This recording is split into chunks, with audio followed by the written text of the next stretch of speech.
Good afternoon, you're watching Quays TV News. I'm Tom Rowland. And I'm Tiffany Sweeney. Welcome to an extended edition of Quays TV News, broadcasting live at Media City UK. First, let's catch up with all the latest news. Police are offering a £10,000 reward for any information people may have on Ryan McDonald and Stevie McMullen, who escaped from a Salford prison van on Tuesday. 3 men in balaclavas attacked the van and forced the guards to free the prisoners before fleeing. Chief Superintendent Kevin Mulligan warned that the men were dangerous and should not be approached. 2 individuals were arrested in Ordsall in connection with the escape, but have been bailed by police until the 26th of June. A police driver who left a boy in a coma after a crash is facing a probe.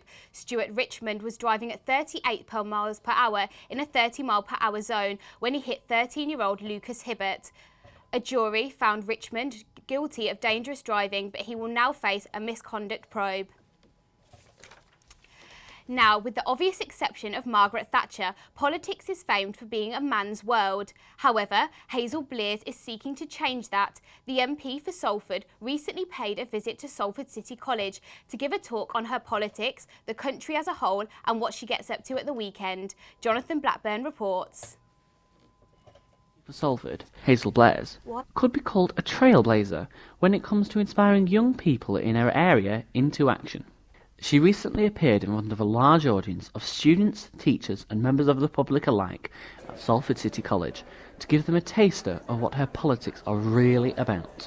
Mrs. Blears launched straight in and gave her opinion on politics today. It's great. People can stand up and make speeches. There's no voting. You're not voting on legislation. You're not voting to change the country. There is hardly any legislative programme. And I feel that the country at the moment is pretty ungoverned. Because, how long is it since we had any legislation around higher education? It's a long, long time because there's no agreement within the government on which is the direction we should go in.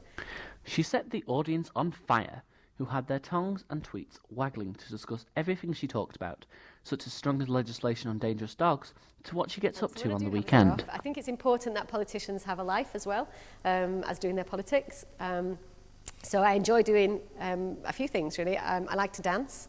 And my husband and I recently went on a dance holiday to Granada in Spain, where we learned the Argentine tango. I was more enthusiastic than him, it has to be said. When Mrs. Blears had finished, the audience thanked her for her valuable time, her cracking wisdom, and she even graciously posed for photos with budding politicians and amateur journalists like myself. For Quays News TV, this is Jonathan Blackburn. Apologies, a police driver who left a boy in a coma after a crash is facing a probe. Stuart Richmond was driving at 38 miles per hour in a 30-mile-per-hour zone when he hit 13-year-old Lucas Hibbert. A jury found Richmond not guilty of dangerous driving, but he will now face a misconduct probe.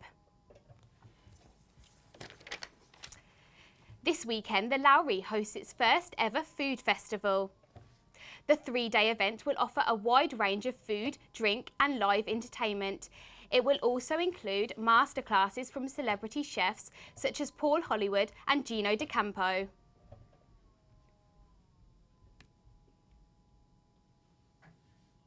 This weekend, the food festival at the Lowry showcases food, etc. Dock Bar are launching a beer festival for this event. Coming here, there's going to be a high standard of food available, so we thought, well, why don't we get some of our local brewer friends involved. We're doing some master classes. We have people from the Brewdog company coming down, who are quite a new kid on the block in terms of brewing. They're coming down to do some master classes. We've also got Tatton Brewery coming along on Monday, and we've got a load of Marble beers. We're getting the Tatton beers in, we're getting Prospect, we're getting Privateer beers in. So I think we're going to have a fair range, and hopefully then push on to do another bigger event later in the year. Suzanne Proudfoot is the Projects and Campaigns Manager at Co Awatea, working on reducing infections in intensive care units across New Zealand. She's visiting Aaron Gow, the Project Manager at Halo, based at the Salford Royal Hospital. They are joining me both in the studio now. Thank you for coming in. So firstly, why have you chosen to come to Salford, Suzanne? Well, the director of Co Awatea, Jonathan Gray, has a lot of confidence in the work that's being done in Salford, and for the purpose of writing an academic paper, he thought it was the best place for me to come for coaching and mentoring. And how are you guys working together?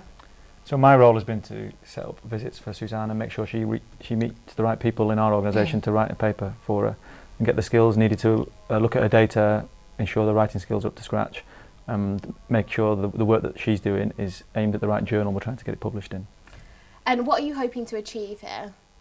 Well, I'm hoping that we can build relationships and connections with the people working at Salford Royal so that in the future we can share our information, share our knowledge and share our expertise so that we can actually be part of this global network of healthcare providers, because we believe that there's something to be learnt from people all around the world, and particularly with HALO being so similar to Coatea, we think that we can actually form a good partnership going forward. And how will your work impact infection control in this area? Well, what we're aiming to do is reduce the central line associated bacteremia to 0 in New Zealand, and with the program's been running now for 18 months and we've had 6 months of being totally free of CLAB, and what we're hoping is that people learn how to do change so that in the intensive care units they can do different projects and different changes using the methodology that they've been learning. And if they produce those methodologies in New Zealand, then we could learn from those in England as well, and to reduce infections within our intensive care units. And how do you think the examples here specifically will help with the research?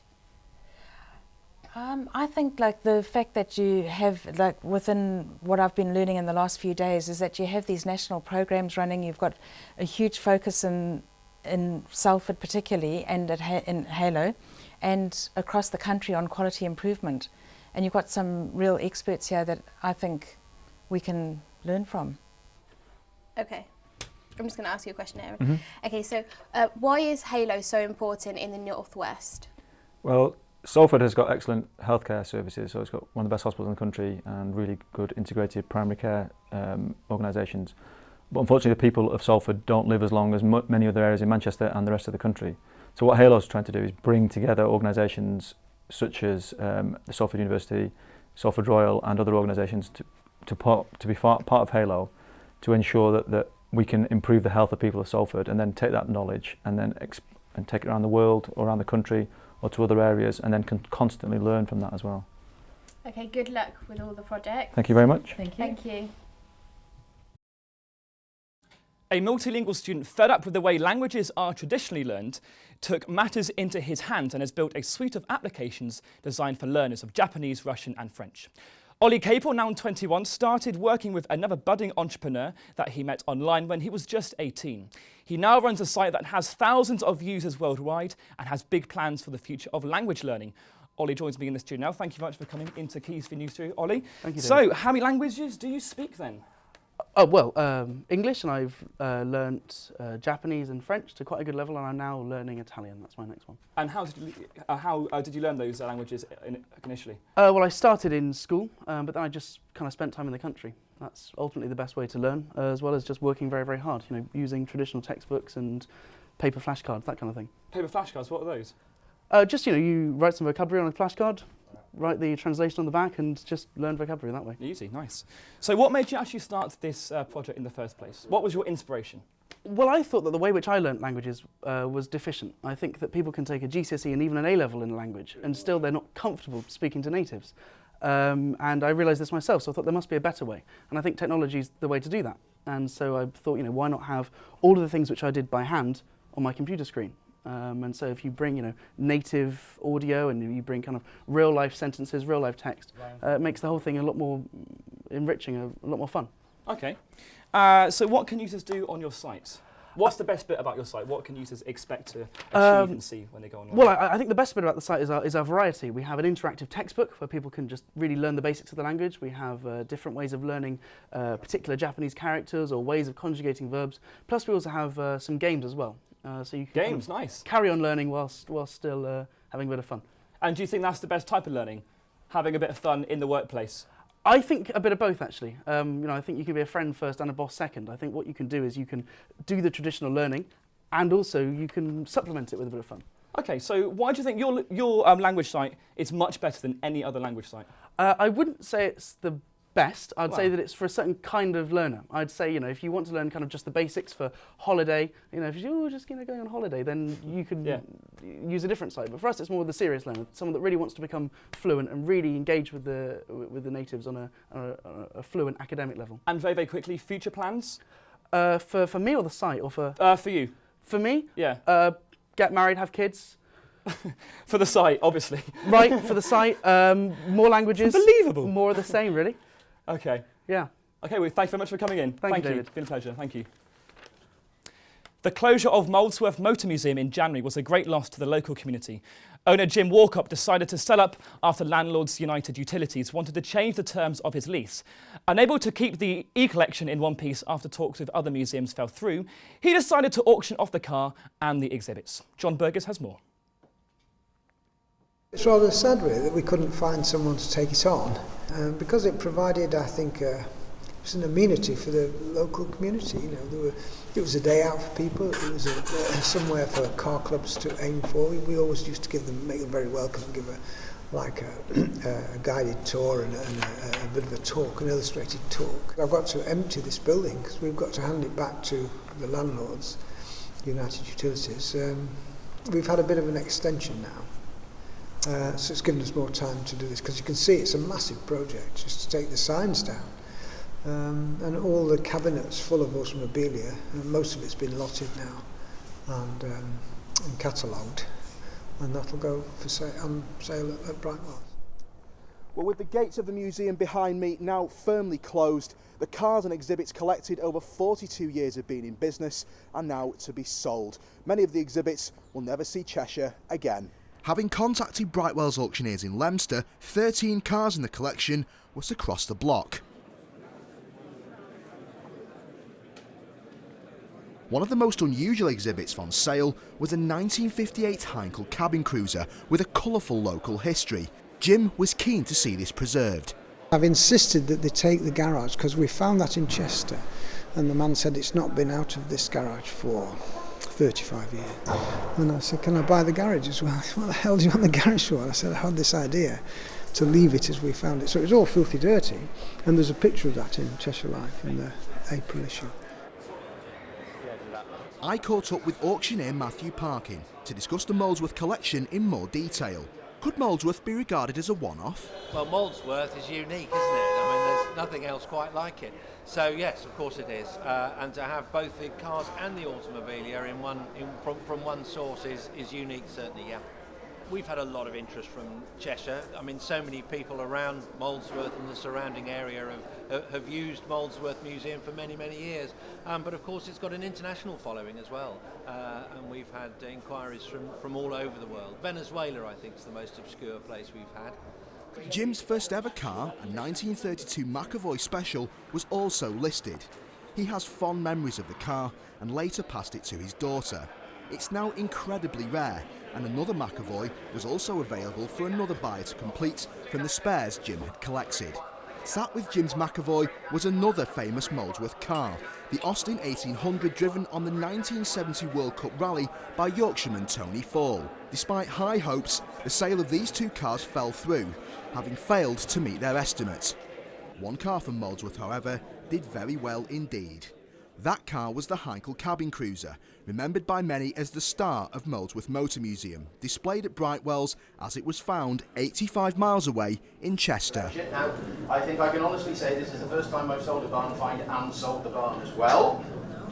Lot number 32, 21,000 miles from new. The sale does include the original shed where it has lived for all of its life, okay? 6,000, last call, 6,000, sold away then at 6,000. At least the Heinkel found a happy home, and better still, it's staying in the northwest. Where have you come from today? From Bolton in Manchester. Oh, Bolton, okay. Yeah. And what attracted you to this in the end? Were you aware of it in the museum to start with? Yeah, well, I've been there myself and seen it. I didn't really know that it was here until today. With other vehicles from the museum now in the hands of their new owners, Molesworth's story can draw to a close. There's 2 more auctions to sell off the rest of the automobilia from Molesworth, one for the smaller items on March the 20th and the second for the signs and petrol pumps on May the 22nd. John Burgess for Quays News in Leominster.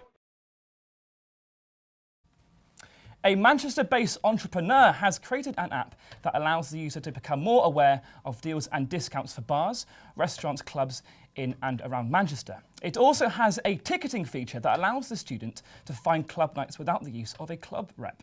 Tom Brown joins us in the studio now. Thank you, Tom, for coming in. Thank you. So what inspired you to create this app?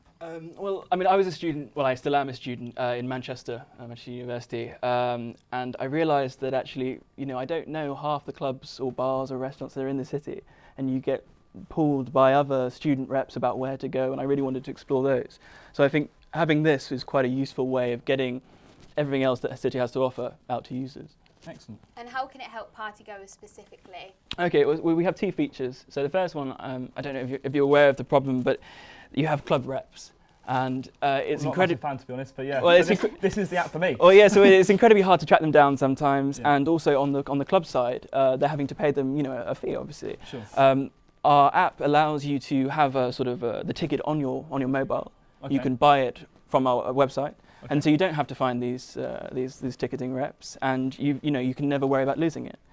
The second feature I think that's quite important as well is we kind of grew the app out of a deals-based website, so for clubs and restaurants promoting things. Right. The beauty of a mobile app is when you go, it has this GPS system, so when you go past a restaurant or a bar, you can get an alert that says, oh, you might be interested in this deal, and then you can go in straight away. Does it tell you if you're hungry or thirsty at all? We would love to know if you're hungry or thirsty, but no, it doesn't tell you that. But what is quite nice about it, I think, is that typically a lot of advertising is so generic, and what we're really trying to do is make it specific to you. So I mean, I don't know, do you have a favourite bar, Tiff, in Manchester? Yeah, I do. Okay. Circle. Okay, so Circle is your favourite bar. It's a club. No, Circle Club. Okay, yeah. so we know what sort of what things Circle would do, and we would target you with offers from Circle or for things that we think you might be interested in. That's rather than just seeing things from bars or clubs that you may not. I'd like to go to the Thirsty Scholar. Is that going to be on the? The Thirsty Scholar is actually one of the first people to sign up for the website. We haven't talked to them about the app yet, just because of ticketing, but they do open mic nights on Monday nights. Yeah. Lovely. So, is the app now available? It's not, but it will be available very soon. So if you check idmanchester.co.uk, then that's lovely. Yeah. Thank you, Tom, for coming in. Thank you very much. Thank you. A community art gallery in Eccles has put on the Paint a Picture for Baby Alfie campaign to raise money for a Salford youngster who lost several of his fingers and toes to meningitis. Rachel Heselhurst has more. In November 2012, little Alfie's life changed forever. At 13 months old, the baby boy contracted type B meningitis and was rushed to Salford Royal Hospital. He fell into a coma and his mum and dad were told he would not last through the night. Scariest thing. Because we kept getting told off the doctors. It was good news, and it was bad news. Yeah, just kept getting knocked down. Didn't they think that it was a sore throat? We had a sore throat. But then one of the doctors come round one day, he'd been in about 4 days, hadn't he? And he turned around and said, there's a police boy on the ward, and he said, no, there's a police boy nationwide. And that just gutted us, because we just thought... But taking one step forward, 2 steps back. It was up and down all the time. Alfie sadly lost the majority of his fingers and toes to the virus and will need prosthetics for the rest of his life. Karen Illingworth from Eccles Art Gallery has been on board to help. Oh, can I have a cuddle? Can I have a cuddle from Alfie?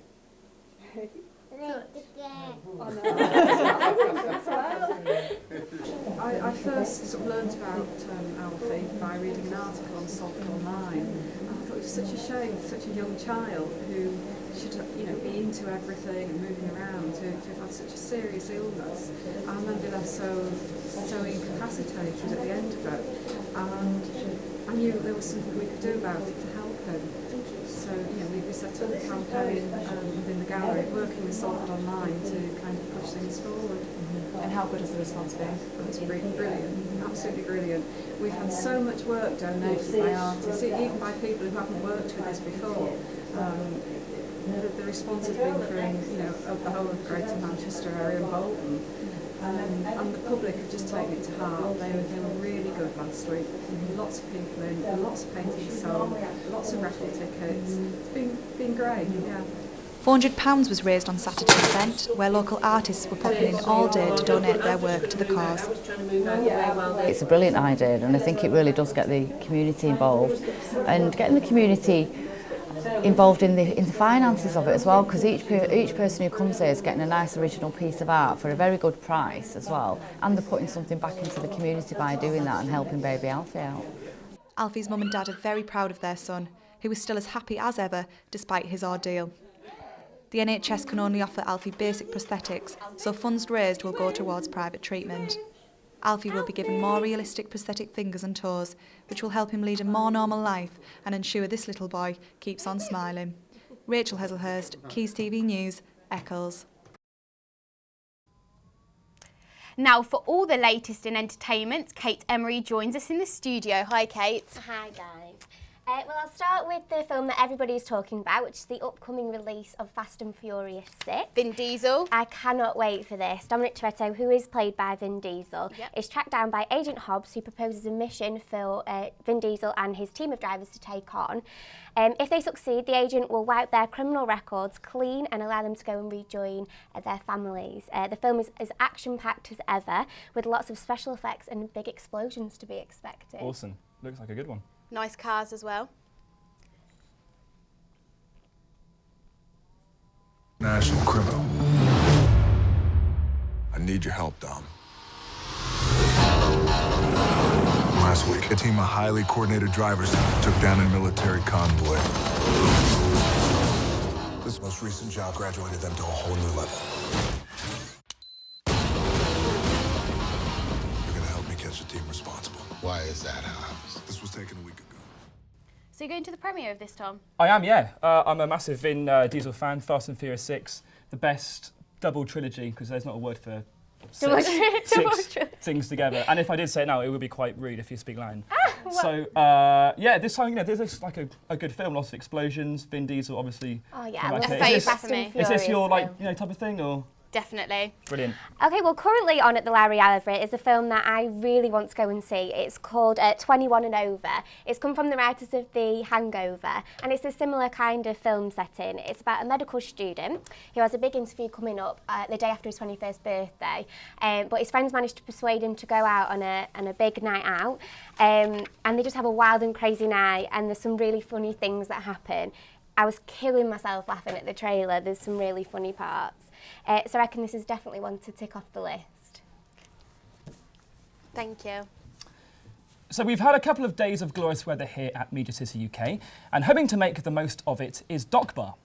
Located just outside the studios of Media City UK, they are now planning a relaunch for the summer of 2013. We were open last summer for about 12 weeks when we just had the Dock Bar. And we had some outdoor seating, but as we all know what the weather's like in Manchester, especially down here and this country, it's generally pretty bad, and last summer was one of the worst on record. So the decision was made to have to incorporate an inside area. Next week is the refurb of this area and the Dock Lounge. We're doing slight amends to the stocking of the bar. We're looking to introduce a Dock Bar Pale Ale as well as a Dock Bar Lager. We're adding more seating. We're having a booth area in this corner, more comfy seating, and removing the Christmas theming element of it. And we've got a brand new art exhibition which is going in, which is there's a lot of the pictures that are in relation to the docks and how it's evolved from then until now. So really excited about that. You know, working with you guys at Salford Uni more and more as well. We're speaking to one or two departments about joint events with you guys, and also things that maybe offers to get you guys to coming over and using us more and more. The other events that we've got independently for here is we're going to be launching Live Lounge, which is live music either inside here or outside every Friday. I want to try and do more and more to get people to come down, and whether it's local residents, you guys, or people who work at the BBC or ITV. South African charity, the Winnie Mabaso Foundation, helps support South Africans orphans via their ongoing projects in the country. Quays TV News is very happy to announce that we have adopted the charity and that all our future fundraising efforts will be directed towards the charity. Lisa Ashton from the foundation recently took the orphans out to a lion park. Let's just take a short look at a promo video of the day.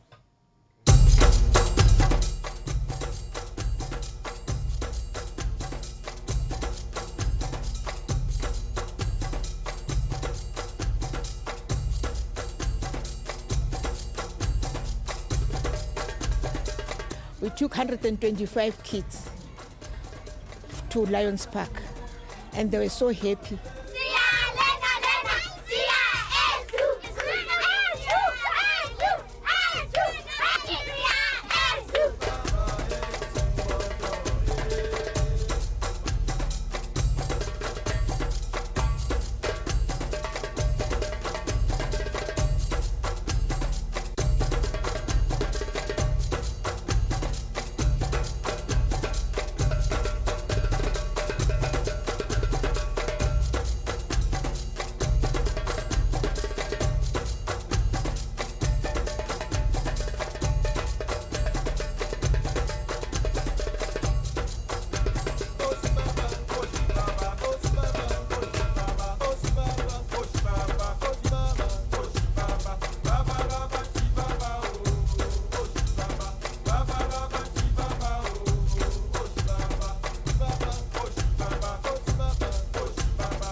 Some of them, it was their first time seeing the lion alive, even touching them. They were so happy.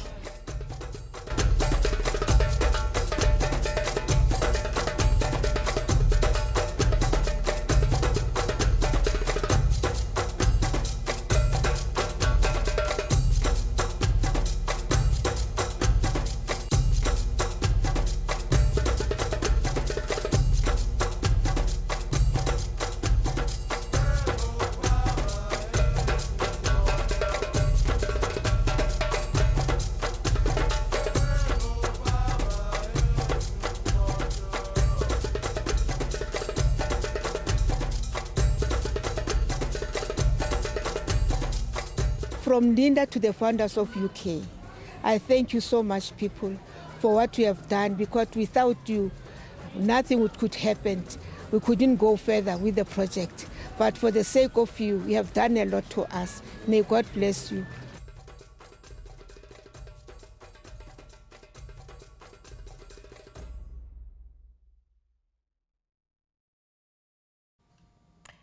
Lisa Ashton from the charity joins us in the studio now. Hi Lisa, thanks for coming in.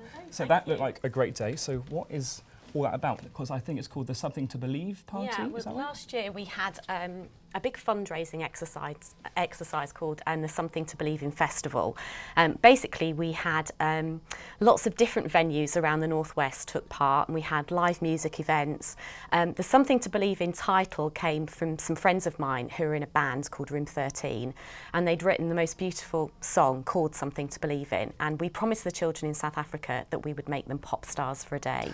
So I recorded the kids in South Africa singing along to the track, along with the band. I filmed a video here in the UK with the band, and we put it all together and then showcased it back in South Africa for the children. And with the funds that we raised, we did lots of fun things for the children, things that they wouldn't do on a day-to-day basis. For example, taking them to the Lion Park there. And what did they think of that? Do you know, they so rarely leave the township that even the coach journey for them was a really exciting opportunity. Wow. And looking out of the windows and taking in their surroundings. And so it was actually quite humbling to see stuff like that going on, yeah. Excellent. So exciting news, Quays TV News has adopted your charity, the Winnie Mabaso Foundation. Yes. How do you feel? I feel absolutely so honoured and so thrilled at all the passion and enthusiasm that all of you have showed to the charity since I came in for your Comic Relief interview. Yes. And I'm really, really excited about the different projects that we can perhaps work on together over the next year. So thank you, all of you, for taking us on board. And it's going to be a great partnership. And do we have any events coming up that you can tell us about? Yes, our first big event is on the 21st of June. Is this the camping? It's our camping. I'm coming along. Are you signed up already? Yeah. Hurrah. Well, it's going to be a great weekend. Yeah, you're all coming. Fantastic.